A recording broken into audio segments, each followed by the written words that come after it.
नमस्कार दोस्तों, जग्गू का जीके हब एवं डिजिटल प्लेटफॉर्म पे आपका बहुत बहुत स्वागत, बहुत बहुत आपका अभिनंदन और बहुत बहुत शुभकामनाएं। दोस्तों, मैं एक बात करना चाहूँगा आपको कि हम जो पढ़ रहे थे वो 18 नवंबर से लेकर के 1 दिसंबर तक की सारी न्यूज पढ़ रहे थे। अब थोड़ा सा हमने ट्रेंड बदला है, हम इसको खुद समझाते हुए बताने लग गए और बाकी का जो मेरे नज़र में नहीं है वो मैं आपको नोट से बता दूंगा। तो ऐसे करके हमारा काम भी जल्दी हो जाएगा और सारा का सारा चीज हो जाएगी। तो अब इसका लास्ट एक पार्ट और बचेगा, तो एक पार्ट और बचेगा तो बाद में हम बाकी और ले लेंगे, ठीक है।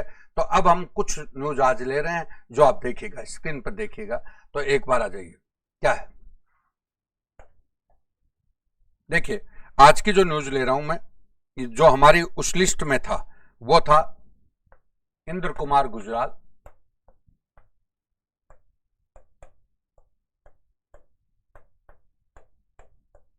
गुजराल, ठीक है। इंद्र कुमार गुजराल हो गए। नर्मदा बचाओ की मेगा पाटकर,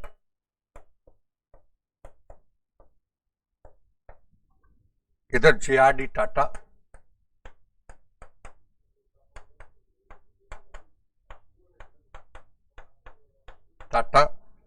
विश्वनाथ प्रताप सिंह,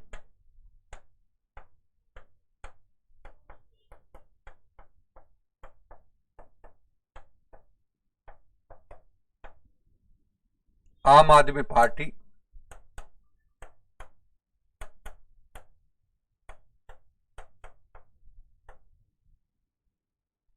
और भारतीय अंतरिक्ष में नाइके अपाचे रॉकेट।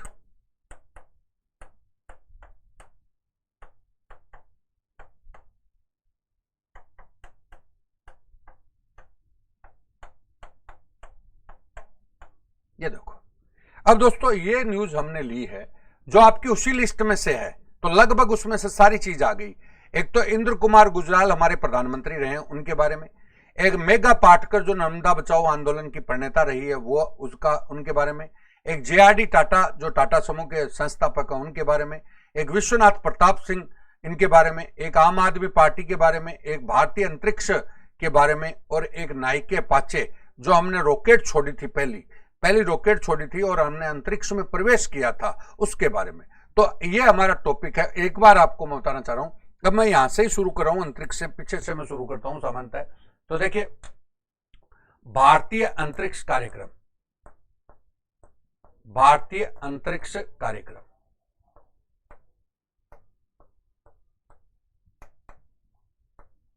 ठीक है। तो भारतीय अंतरिक्ष कार्यक्रम जो है उसको आप समझ लीजिए। इसका अंतरिक्ष कार्यक्रम का जो जनक माना जाता है, भारतीय अंतरिक्ष कार्यक्रम, मैं एक बार बता देता हूं।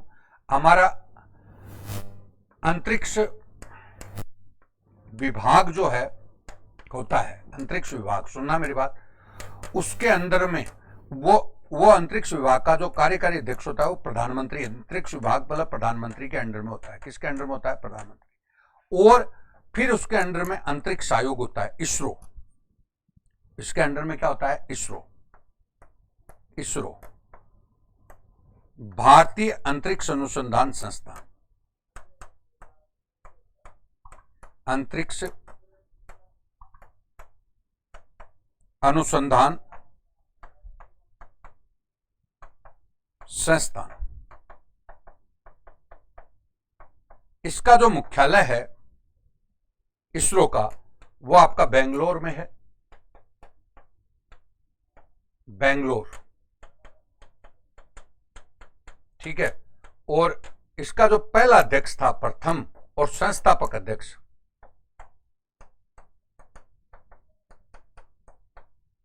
वो विक्रम साराभाई था।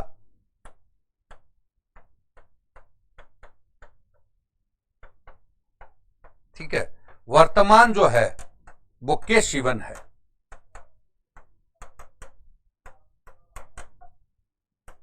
के शिवन है, ठीक है। ये टोटल आपकी बात आती है।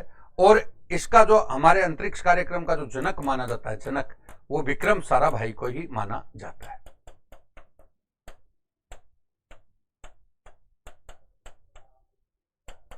अब देखो कैसे शुरुआत होती है वो आपको बताएंगे, एक बार समझ लीजिए आप सारी। और इस इसरो की जो स्थापना हुई थी वो 1969 में हुई थी। कब हुई थी? 1969 में। अब देखिए, मैं एक बार बोल रहा हूं, भारतीय अंतरिक्ष कार्यक्रम है जो अंतरिक्ष विभाग डील करता है। कौन डील करता है? अंतरिक्ष विभाग। अंतरिक्ष विभाग का जो हेड होता है वो खुद प्रधानमंत्री होता है।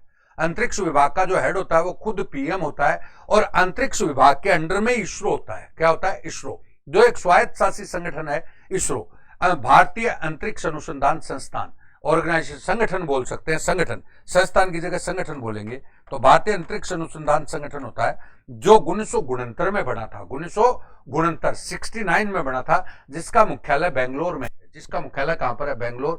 जिसका प्रथम और संस्थापक जो अध्यक्ष था वो विक्रम साराभाई था, और वर्तमान जो अध्यक्ष है वो के शिवन है। कौन है? के शिवन। और इसका जो जनक हमारे अंतरिक्ष कार्यक्रम का माना जाता है वो विक्रम साराभाई को माना जाता है। विक्रम साराभाई को इसका जनक माना जाता है। बोलो, क्लियर है क्या? अब हम बोलना चाह रहे, आगे बढ़े थोड़ा, कि भारतीय अंतरिक्ष कार्यक्रम कैसे शुरू हुआ। तो देखिए, भारतीय अंतरिक्ष कार्यक्रम, अंतरिक्ष कार्यक्रम समिति बनाएगी। समिति 1963 में बनाएगी,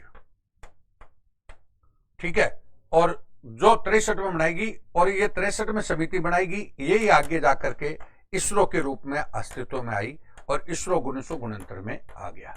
और 63 में हमने मतलब अंतरिक्ष कार्यक्रम की नींव रखी। 63 में नींव रखी, और भारतीय अंतरिक्ष कार्यक्रम की नींव, भारतीय अंतरिक्ष कार्यक्रम की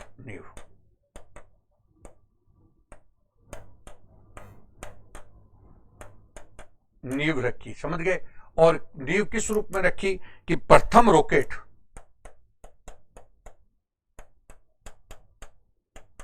रॉकेट का प्रक्षेपण किया। प्रक्षेपण कब? 1963 में, और जिसका नाम हमने रखा नाइके अपाचे।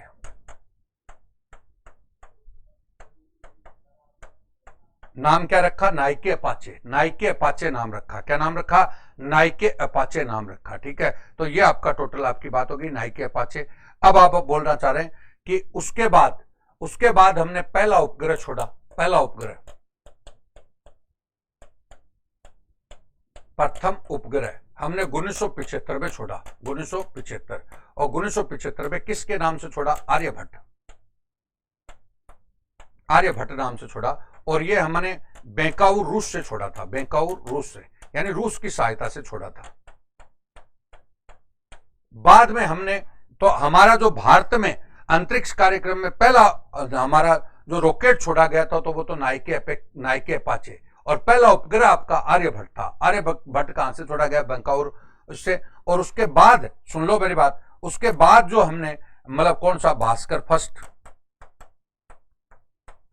सेकंड, ये छोड़े। और खुद बाद में हमने स्वयं का स्वदेशी जो छोड़ा वो आपका कौन सा छोड़ा? प्रथम स्वदेशी उपग्रह जो था वो रोहिणी छोड़ा। स्वदेशी कौन सा था? रोहिणी छोड़ा। ये लो, ये टोटल आपकी बात होती है। तो दोस्तों एक बार समझ लीजिए, पहला उपग्रह 1975 में छोड़ा गया आर्यभट्ट के नाम से। किसके नाम से? आर्यभट्ट के नाम से। और वो कहां से छोड़ा गया था? बेंकाउर रूस से। बेंकाउर रूस से, ठीक है। और बाद में भास्कर फर्स्ट और सेकंड छोड़ा गया, और पहला स्वदेशी जो उपग्रह छोड़ा गया वो रोहिणी छोड़ा गया। कौन सा छोड़ा गया? रोहिणी। अब मैं बोलूं आर्यभट्ट के नाम से छोड़ा गया, क्यों? तो आर्यभट्ट हमारे प्राचीन काल के, गुप्त काल में प्रसिद्ध गणितज्ञ थे। प्रसिद्ध गणितज्ञ कौन थे? आर्यभट्ट, ठीक है। जिनकी किताब थी आर्यभट्टियम।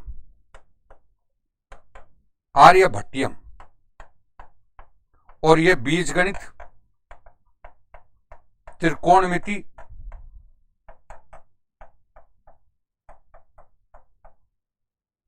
शून्य, दशमलव,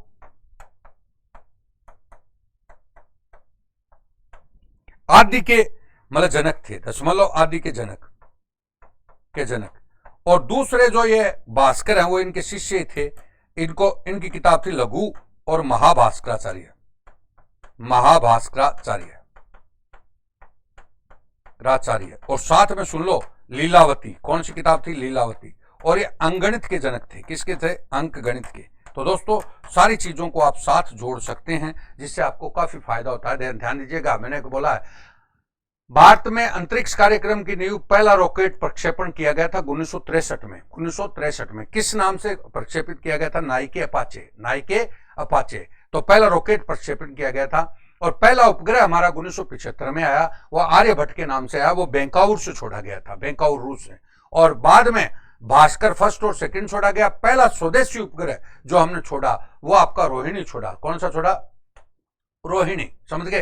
अब मैं बोल रहा हूं आर्यभट्ट कौन थे? तो गुप्त काल में प्रसिद्ध गणितज्ञ थे आर्यभट्ट। गुप्त काल में प्रसिद्ध गणितज्ञ कौन थे? आर्यभट्ट। आर्यभट्ट की किताब का नाम है आर्यभट्टियम। ये बीजगणित, त्रिकोणमिति, शून्य, दशमलव आदि के क्या थे? जनक। इन्हीं का शिष्य था मतलब कौन? भास्कर। कौन था? भास्कर। तो भास्कराचार्य ने किताब लिखी लघु भास्कराचार्य और महाभास्कराचार्य और लीलावती। और ये अंगणित के क्या थे? जनक थे। तो आप इस हिसाब से हिस्ट्री वगैरह सब चीजें ला सकते हो। और ये आपका हो गया अंतरिक्ष का। अब एक चीज इसमें और आएगी, उसके बाद पहले ये नाम से छोड़े जाते थे, आर्यभट्ट, भास्कर, रोहिणी, ऐसे छोड़े जाते थे। बाद में इन्होंने कार्यक्रम बनाया, वो आप देखिएगा, भारतीय अंतरिक्ष उपग्रह। देखो उपग्रह, बाद में उपग्रह प्रक्षेपण केंद्र,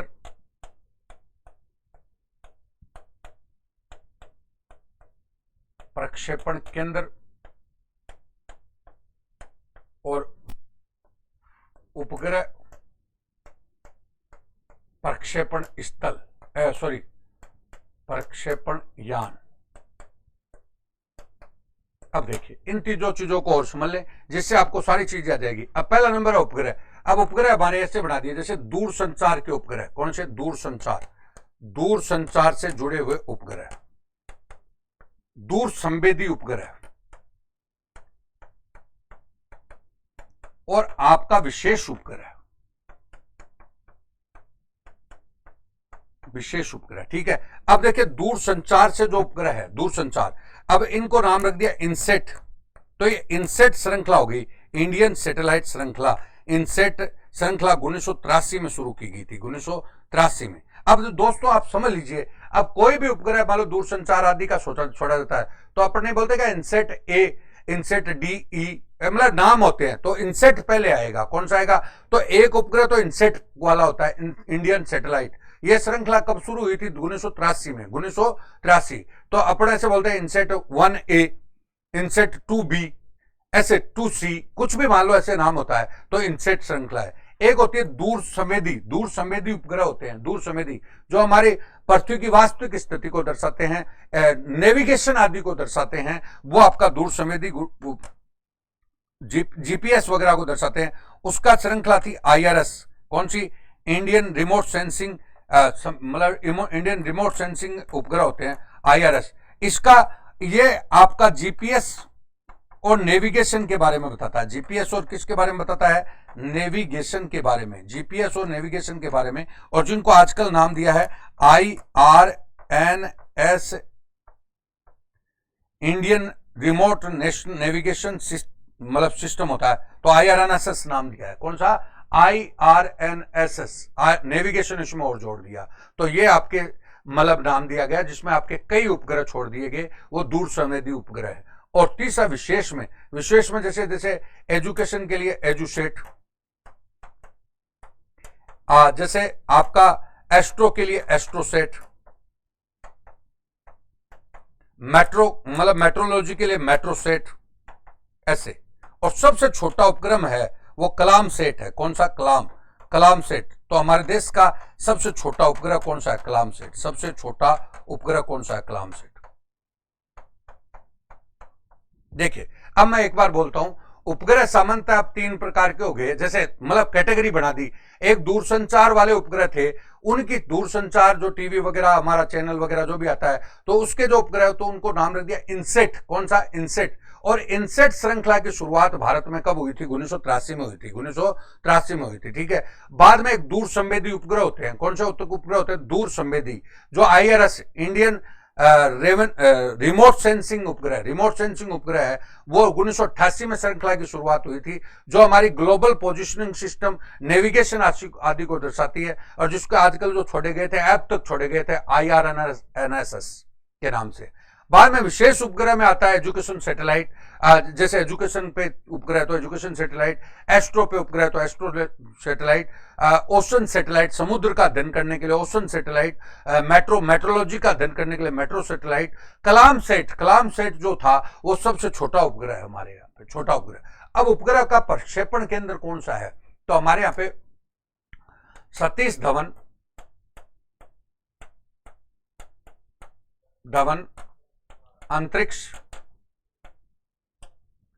धवन अंतरिक्ष उपग्रह प्रक्षेपण स्थल,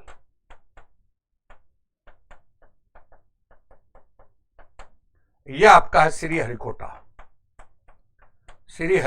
आंध्र प्रदेश, सतीश धवन। और एक आपका है आंध्रा, और एक आपका APJ कलाम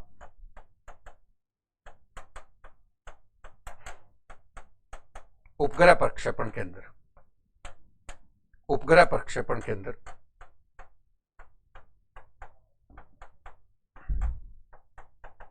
यह चांदीपुर कहां पर है, उड़ीसा, उड़ीसा। तो ये दो केंद्र है जहां से उपग्रह छोड़े जाते हैं, एक सतीश धवन उपग्रह प्रक्षेपण केंद्र है, वो आपका श्रीहरिकोटा में है। सामान्यतः ये उपग्रह यहीं से छोड़े जाते हैं, हरिकोटा आंध्र प्रदेश। एक APJ कलाम उपग्रह प्रक्षेपण केंद्र है, वो चांदीपुर उड़ीसा में है। जो रक्षा वाले हैं वो सामान्यतः वहां से छोड़े जाते हैं। तो ये उपग्रह, अब उपग्रह हम किस से छोड़ते हैं, रॉकेटों से छोड़ते हैं। तो वो रॉकेट का भी आपका देखिए, यान, उपग्रह प्रक्षेपण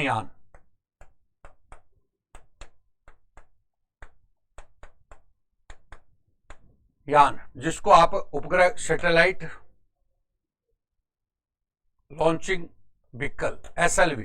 अब देखो, सबसे पहले ASLV आए थे यान, ASLV समझना, ये ठोस ईंधन से थे, ठोस, जिनको एक बार छोड़ने के बाद कंट्रोल नहीं किया जा सकता। बाद में PSLV आए, कौन से PSLV, ये आपके द्रव ईंधन के हैं, द्रव्य के। और बाद में GSLV आपके गैस और क्रायोजेनिक इंजन के हैं, क्रायोजेनिक इंजन के हैं। तो ये आपकी हैं, ये उपग्रह हैं, समझना मेरी बात को। तो मैं वापस बोलना चाह रहा हूं, एक बार समझ लीजिए, उपग्रह प्रक्षेपण यान SLV, ASLV, PSLV, GSLV। ASLV ठोस ईंधन से जुड़े हुए हैं, PSLV द्रव से जुड़े हुए हैं, और GSLV गैस और क्रायोजेनिक इंजन से जुड़े हुए हैं। और PSLV जो हमारे हैं, उन पे हमारी काफी कमांड हो चुकी है, PSLV पे हमारी काफी कमांड हो चुकी है। अभी जो हमारे यान जो छोड़ रहे हैं हम, वो अधिकतर किसके माध्यम से छोड़ रहे हैं, PSLV के माध्यम से छोड़ रहे हैं। किसके माध्यम से छोड़ रहे हैं, PSLV। और GSLV में भी धीरे धीरे हम आगे बढ़ रहे हैं, समझ गए क्या। तो ये आपका, अब मेरी बात सुन लीजिए, कोई भी करंट का टॉपिक पढ़ोगे तो जैसे कोई उपग्रह आएगा तो उसको किस टाइप से पढ़ोगे, देखो, छोड़ने वाला, सुन लो, छोड़ने वाला इसरो है। छोड़ने वाला कौन सा है, इसरो। छोड़ा कहां से जाएगा, तो श्रीहरिकोटा से छोड़ा जा रहा है, मान लो, समझ गए। और श्रीहरिकोटा से क्या छोड़ा जाएगा, तो कोई सा उपग्रह छोड़ा जा रहा है। और कौन से यान से छोड़ा जाएगा, तो सामान्यतः PSLV और GSLV से छोड़ा जाएगा, समझ गए क्या। तो ये आपको ये उपग्रह वाला टॉपिक आप कर सकते हैं, एक जनरल टॉपिक है। हमें कोई रॉकेट बनाना नहीं सीखना कि उपग्रह में क्या होता है क्या नहीं होता, हमें तो केवल करंट से उसको जोड़ना पड़ता है। चीजों को एक बार समझ लिया, बाद में करंट से जोड़ दिया, तो ये टोटल आपकी बात आती है, समझ गए क्या मेरी बात को। ये टोटल, अब जैसे उदाहरण है, मान लो हमने कहा एजुकेशन सैटेलाइट है, एजुकेशन सैटेलाइट, समझ गए। अब एजुकेशन सैटेलाइट छोड़ा किसने साहब, इसरो ने। छोड़ा किसने, इसरो ने। कब छोड़ा साहब, 2004 में, मान लो, समझे, 2004 में। किसके माध्यम से छोड़ा साहब, GSLV के माध्यम से छोड़ा। किसके माध्यम से, GSLV। और फिर कहां से छोड़ा, तो साहब श्रीहरिकोटा से छोड़ा। ये लो, ये टोटल आपकी बात आ जाती है। कोई भी उपग्रह होगा उसके 4 ही बात आएगी। आप कोई नया टॉपिक भी ले लो, नया टॉपिक भी आपका सेट हो जाएगा। एजुकेशन सैटेलाइट, एजुकेशन सैटेलाइट किसके द्वारा छोड़ा गया, इसरो के द्वारा। कब छोड़ा गया, 2004। किसकी आन के द्वारा? जीएसएलवी। कहां से छोड़ा गया? अरिकोटा। अब कोई सा भी आप ले लो, उसका यही पार्ट होगा, और जो आदमी इस चीज को समझ लेता है वो आराम से क्वेश्चन कर देता है, और बाकी वो उलझता रहता है। तो ये मैंने एज ए क्या बताया आपको, अंतरिक्ष कार्यक्रम वाला टॉपिक बताया। ठीक है, अब आइए, अब आगे हम बात करें। दूसरी है आम आदमी पार्टी। आम आदमी पार्टी, जिसको आप बोलते हो, आप। ठीक है, ये संस्थापक जो हैं वो अरविंद केजरीवाल।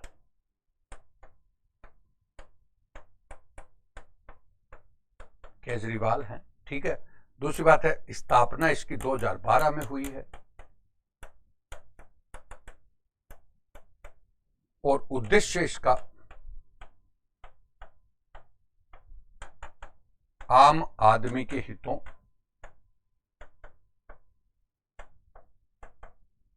पर कार्य करना, पर कार्य एवं भ्रष्टाचार मुक्त शासन,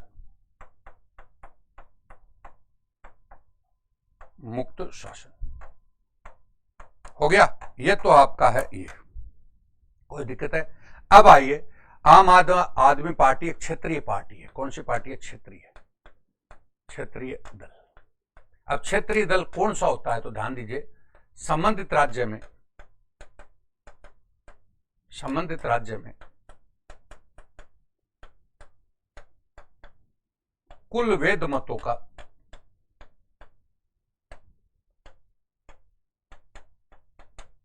6% मत,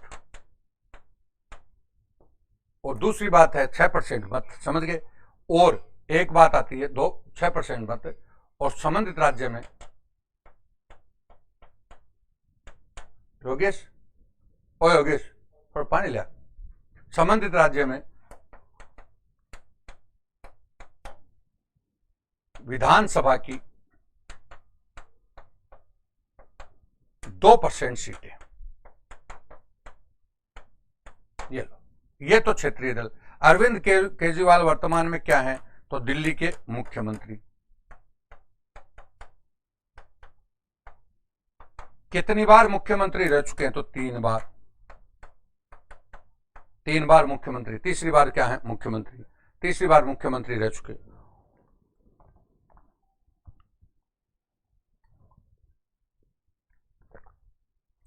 तीसरी बार मुख्यमंत्री रह चुके दिल्ली के। ठीक है, ये टोटल आपकी बात आती है। तो देखो दोस्तों, मैंने सारी चीज बता दी आपको।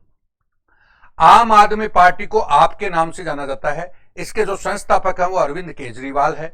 इन्होंने इस पार्टी की स्थापना 2012 में की। इनका उद्देश्य, कोई न कोई पार्टी का कोई न कोई उद्देश्य होता है। इस उद्देश्य क्या? आम आदमी के हितों पर कार्य एवं भ्रष्टाचार मुक्त शासन, समझ गए? और ये एक क्षेत्रीय दल होता है। 2 दल होते हैं, एक तो राष्ट्रीय दल, एक राज्य स्तरीय दल, समझ गए? तो ये राज्य स्तरीय दल है, क्षेत्रीय दल है। अब क्षेत्रीय दल को मान्यता कौन देगा? तो निर्वाचन आयोग मान्यता देता है। निर्वाचन आयोग मान्यता देता है। निर्वाचन आयोग कैसे मान्यता देगा? तो जो चुनाव होते हैं ना, विधानसभा के चुनाव हुए, तो संबंधित राज्य में, मतलब जैसे दिल्ली है, तो दिल्ली में मान लो टोटल वोट पड़े, विधानसभा के टोटल वोट पड़े, उसके 6% वोट उस पार्टी के आने चाहिए। और संबंधित राज्य में विधानसभा की 2% सीट आनी चाहिए। जैसे दिल्ली में 70 सीट है, तो 70 सीट की 2% कितनी होगी? 14 सीट, मतलब 2% सीट जो है 70 की कितनी होगी? बोलिए। तो 70 की आपकी 2% सीट होगी, वो आपकी कितनी होगी? 2 सीट, लगभग 2 सीट होगी, तो वो आपकी आएंगी टोटल आपके। जैसे हमारी राजस्थान विधानसभा है, सुन लो मेरी बात, राजस्थान में 200 सीट है, और 200 सीट की 2%, 200 सीटों की 2% कितनी होगी? तो 200 सीटों की 4 सीट होगी, तो 4 सीट आनी चाहिए उसके। उसी प्रकार से 2% सीट विधानसभा की आनी चाहिए। यह हो गया। अरविंद केजरीवाल दिल्ली के क्या है? मुख्यमंत्री। कौन सी बार मुख्यमंत्री बने? तो तीसरी बार बने। तो ये सारी चीज आपकी आम आदमी पार्टी से जुड़ी हुई होगी। अब आओ विश्वनाथ प्रताप सिंह। तीसरी पार्टी थी विश्वनाथ प्रताप सिंह।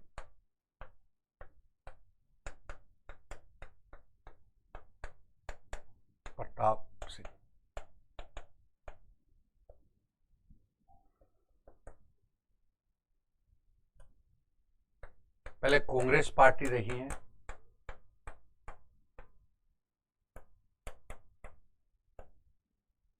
बाद में आपके संयुक्त मोर्चा बनाया,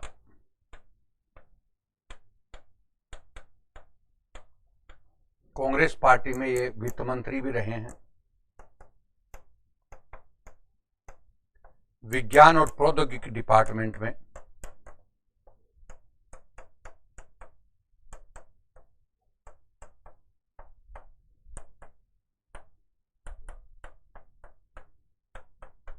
सर्वप्रथम शून्य आधारित बजट अपनाया,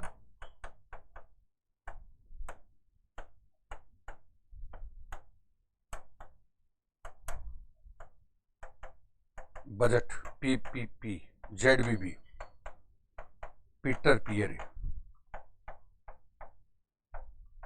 पियरे, ठीक है।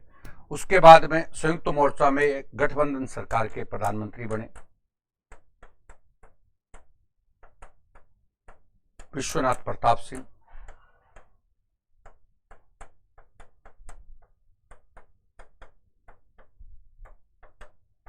उप प्रधानमंत्री इनके साथ देवीलाल बने, देवीलाल,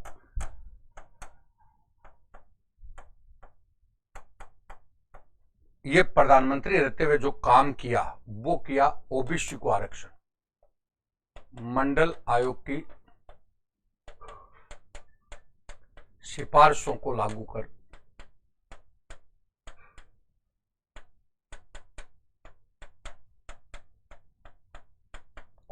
करके ओबीसी को आरक्षण दिलवाया 27%। और कब से? 1993 से ये ओबीसी को आरक्षण दिलाने वाले थे। राजस्थान में ओबीसी को आरक्षण कितना मिल रहा है? 21%, ठीक है। ओबीसी को आरक्षण दिलाया। अब देखिए, ओबीसी आयोग को अभी संवैधानिक दर्जा दिया गया,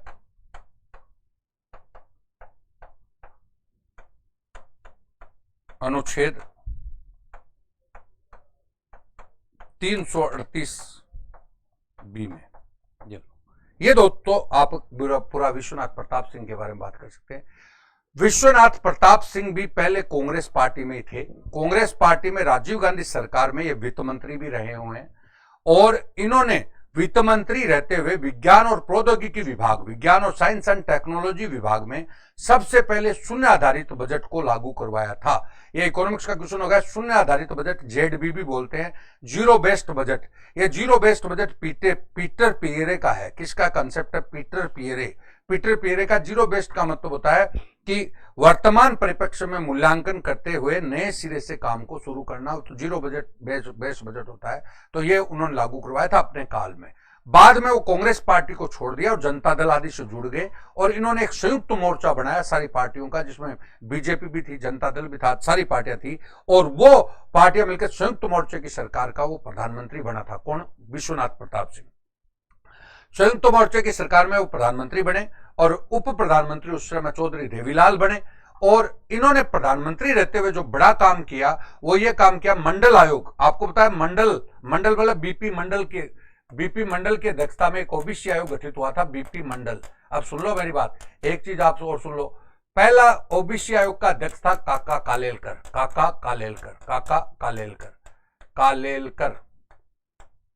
और द्वितीय ओबीसी आयोग का अध्यक्ष था बीपी मंडल। सुन लो मेरी बात। तो पहला ओबीसी आयोग का अध्यक्ष था काका कालेलकर। 1955 में इसने अपनी रिपोर्ट दी थी, काका कालेलकर। वैसे भी आपको समझ में आना चाहिए, पहला ओबीसी आयोग का अध्यक्ष था काका कालेलकर, दूसरा ओबीसी आयोग का अध्यक्ष था बीपी मंडल। ओबीसी आयोग का अध्यक्ष का मतलब ये होता है, ओबीसी आयोग ये समीक्षा करता है कि कौन सी जातियां हैं जो पिछड़ापन में आती हैं और जिनको पिछड़ेपन का लाभ नहीं मिला, तो वो सरकार को सिफारिश करती है कि इनको पिछड़े में शामिल करना चाहिए। ठीक है, तो काका कालेलकर पहले आयोग का अध्यक्ष था, बीपी मंडल दूसरे आयोग का अध्यक्ष था, और फिर बीपी मंडल आयोग की सिफारिशों को लागू करने वाला जो प्रधानमंत्री था वो आपका कौन था, वीपी सिंह था। उस इनकी सिफारिशों को लागू करके ओबीसी को 27% आरक्षण दिया गया 1993 से। राजस्थान में आरक्षण 21% दिया जाता है। हाल ही में ओबीसी आयोग को संवैधानिक दर्जा दे दिया, और कौन से अनुच्छेद में रखा गया है, 338 बी में, 338 बी, क्योंकि 338 में एससी आयोग है, 338 ए में एसटी आयोग है, और 338 बी में आपका ओबीसी आयोग कर दिया गया। तो ये आपका विश्वनाथ प्रताप सिंह जी के बारे में बात है। ठीक है, अगली बात आपका और अगला पॉइंट देखते हैं, वो आपका और देखिए, जेआरडी टाटा, आरडी टाटा, इनको टाटा समूह के संस्थापक हैं।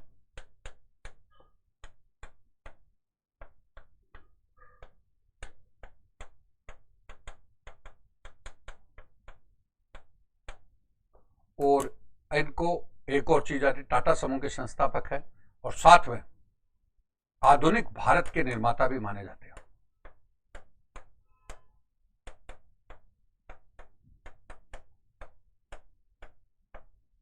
के निर्माता, ठीक है, आधुनिक भारत के निर्माता भी माने जाते हैं। और ये टाटा समूह ना भारत के विश्वसनीय औद्योगिक घरानों में आता है।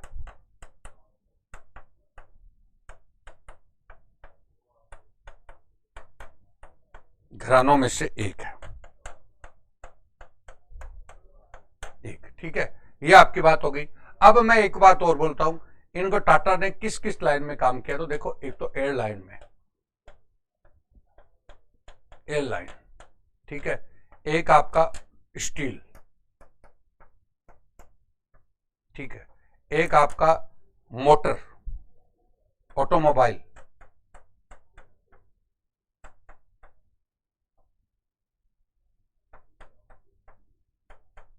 एक आपका आईटी। वैसे तो सब क्षेत्रों में काम है इनका, लेकिन मुख्यतः देखो, टाटा एयरलाइंस की शुरुआत इन्होंने की थी।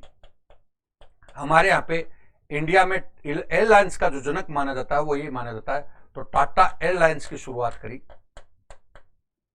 टाटा एयरलाइंस। और सुनो, टाटा एयरलाइंस से आगे जाकर के हमारी एयर इंडिया हुई है।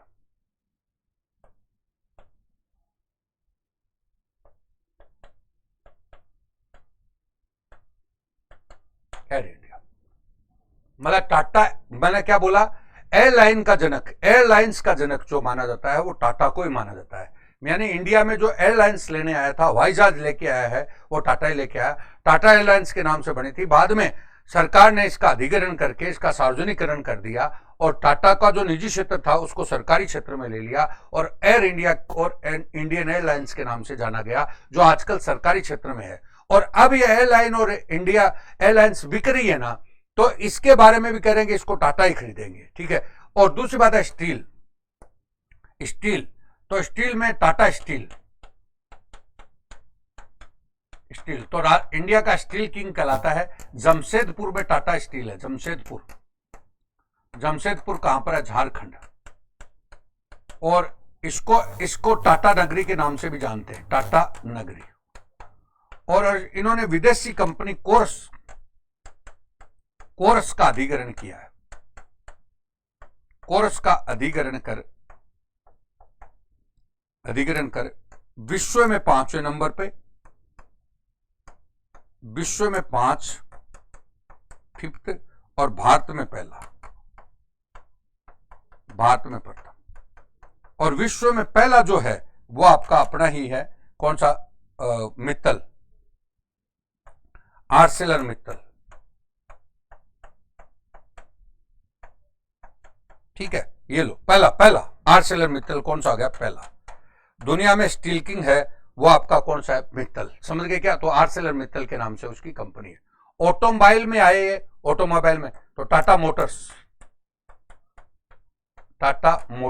जो आया, और इन्होंने विदेशी कंपनियां जगुआर और range rover, Jaguar range rover का अधिग्रहण किया। और इधर आईटी में इनकी सबसे बड़ी कंपनी है टीसीएस, जिसको अभी हाल ही में फकीर चंद कोहली जो बताया था हमने, उन्होंने फकीर चंद कोहली ने स्थापित किया था, जिनके हाल ही में निधन हो गया। देखिएगा, अब मैं एक बार बताना चाह रहा हूं, एक बात समझिए। जेआरडी टाटा समूह के संस्थापक माने जाते हैं और टाटा समूह भारत के विश्वसनीय औद्योगिक घरानों में से एक है, विश्वसनीय औद्योगिक घरानों में से गिना जाता है और इसे आधुनिक भारत का निर्माता भी कहते हैं। आधुनिक भारत का निर्माता ऐसे कहते हैं कि जो आधुनिक भारत की जो नींव रखी है, बड़े बड़े उद्योग, जो चीजें हमें बेसिक इंफ्रास्ट्रक्चर खड़ा किया है, वो किसने किया? जेआरडी टाटा ने। टाटा ने सबसे पहले एयरलाइन में अपना कदम रखा। एयरलाइन में कदम रखा, एयरलाइन का मतलब हमारे यहाँ पे एयरलाइंस की जो शुरुआत की हुई है वो टाटा की हुई है और इनके जो एयरलाइंस का नाम था टाटा एयरलाइंस। वहां में टाटा एयरलाइंस को सरकार ने अधिग्रहण कर लिया और उसका सार्वजनिकरण कर दिया और इसका नाम हो गया एयर इंडिया और इंडियन एयरलाइंस हो गया। समझ गए क्या मेरी बात को? बाद में स्टील के क्षेत्र में आई है। स्टील के क्षेत्र में टाटा स्टील आई। कौन सी आई? टाटा स्टील। टाटा स्टील कहां पर है? जमशेदपुर झारखंड में। जमशेदपुर झारखंड में। और ये टाटा स्टील जमशेदपुर है, वो टाटा नगरी के नाम से जाना जाता है। टाटा ने कोरस का, विदेशी कंपनी कोरस का अधिग्रहण करके और दुनिया में 5वें नंबर पर ये टाटा स्टील का किंग हो गया और भारत में प्रथम है। भारत में प्रथम, लेकिन दुनिया में फर्स्ट कौन है? तो आर्सेलर मित्तल को स्टील किंग बोलते हैं, वो भी हमारे राजगढ़ चूरू का ही है। समझ गए क्या मेरी बात को? तो ये स्टील में इन्होंने नाम किया, स्टील किंग है इंडिया के। तो एयरलाइंस के भी किंग रहे, स्टील किंग। ऑटोमोबाइल किंग है टाटा। ऑटोमोबाइल आप जानते हो टाटा की कंपनियां, लेकिन विदेशी जो कंपनियां थी जगुआर और रेंज रोवर, इनका अधिग्रहण करके पूरे इंडिया में रेंज रोवर, इनका दोनों का अधिग्रहण करके इन कंपनियों को चलाने वाले कौन है? टाटा ही है। और आईटी कंपनी, आईटी की नींव रखने वाला भी कौन था? टाटा ही था। और टाटा ने एक कंपनी बनाई टीसीएस। कौन सी? टीसीएस, टाटा कंसल्टेंसी सर्विस, जिसको संस्थापक कौन थे? फकीर चंद कोहली थे, उनके पहले सीईओ, जिनका हाल ही में निधन हो गया और उसको आईटी उद्योग का जनक माना जाता है। तो ये सारी की सारी बात इसमें आती है। और दोस्तों, इन्होंने सामाजिक सरोकार में भी काफी काम किया, जैसे टाटा सोशल साइंस इंस्टीट्यूट है, टाटा साइंस इंस्टीट्यूट बेंगलोर में है, टाटा सोशल साइंस आपकी बम्बई में है। टाटा सोशल साइंस कहां पर है? बम्बई। टाटा साइंस कहां पर है? तो बेंगलोर में है। और टाटा ऑटोमिक रिसर्च सेंटर है। तो सारे क्षेत्रों में इन्होंने काम किया। तो टाटा ने पूरे जो हमारा इंफ्रास्ट्रक्चर है उसको डेवलप करने का काम किया था। तो ये हमारे जो आज की न्यूज है उसमें हमने बताया। अब है नर्मदा बचाओ। नर्मदा बचाओ की जो जनक है, नर्मदा बचाओ आंदोलन की जो सामाजिक कार्यकर्ता है, मेघा पाटकर। कौन है? मेघा पाटकर। और एक आपका इंद्र कुमार गुजराल। इंद्र कुमार गुजराल हमारे प्रधानमंत्री रहे, जिन्होंने हमारे पड़ोसी देशों के साथ संबंध बनाने पर सबसे ज्यादा बल दिया, पड़ोसी फर्स्ट की नीति अपनाई और इसी उनके सिद्धांत को डॉक्ट्रिन ऑफ गुजराल के नाम से जानते हैं। लेकिन पड़ोसी फर्स्ट की नीति को आगे बढ़ाने का श्रेय नरेंद्र मोदी जी को जाता है। तो पड़ोसी फर्स्ट की नीति नरेंद्र मोदी की भी है, लेकिन इसको बेस जो दिया था वो इंद्र कुमार गुजराल ने दिया था। इंद्र कुमार गुजराल ने इनको बेस दिया था। तो इस प्रकार से हमने आपको सारी चीजों के बारे में बताया। अब मैं कुछ चीजें, अब बाकी की बची हुई आपको जो कुछ चीजें हैं वो नोट्स के माध्यम से समझाऊंगा और नोट्स के माध्यम से समझा करके और फिर बाकी की बची हुई चीजें, फिर अपना टॉपिक होगा। और अपना टॉपिक एक्चुअली कौन सा चल रहा था? बोलिए। अपना टॉपिक चल रहा था 18 नवंबर से लेकर के 1 दिसंबर तक की बात करी। अब हम आगे वाली कड़ी में, ये 2 दिन में क्या हो जाएगा? पूरा हो जाएगा। तो 2 दिन में अपन मंगलवार तक इसको, मंगलवार तक या बुधवार तक इसको पूरा कर देंगे। अब बुधवार तक इसको पूरा कर देंगे तो बेसिकली आगे हम बाद में 2 तारीख से लेकर के फिर 10 तारीख का ढांचा खींच देंगे। तो उसको हमने अब पढ़ाने का हमने निर्णय ले लिया कि 2 पार्ट में बताएंगे कि वो कुछ चीजें हमें इतनी नहीं आ रही, वो चीजें तो हम आपको नोट्स के माध्यम से बता देंगे और बाकी की चीजें आपको को रिलेटेड, जिसे समझ में भी आता है और चीजें जल्दी भी होती है। तो दोस्तों नमस्कार, बहुत बहुत शुभकामनाएं, बहुत बहुत अभिनंदन और बहुत बहुत आपका आभार।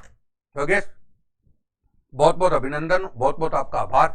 और अब हम आपसे मिलेंगे अगली क्लास में। अगली क्लास में मैं नोट्स के साथ मिलूंगा। किसके साथ मिलूंगा? नोट्स। तो आपको ये पसंद आया होगा और कोई बात आपको नहीं आए तो मेरे नंबर हैं, उस पर आपको मेरे को सुझाव दे सकते हैं। आप इस नंबर पे मेरे को सुझाव भी दे सकते हैं, 93552। तो मैं क्या बदलाव करता रहता हूं, तो उस पर कुछ सुझाव दोगे तो मेरे को पता चलेगा, तो सुझाव भी दे सकते हैं आप। तो नमस्कार दोस्तों, बहुत बहुत शुभकामनाएं, बहुत बहुत अभिनंदन और बहुत बहुत आपका आभार।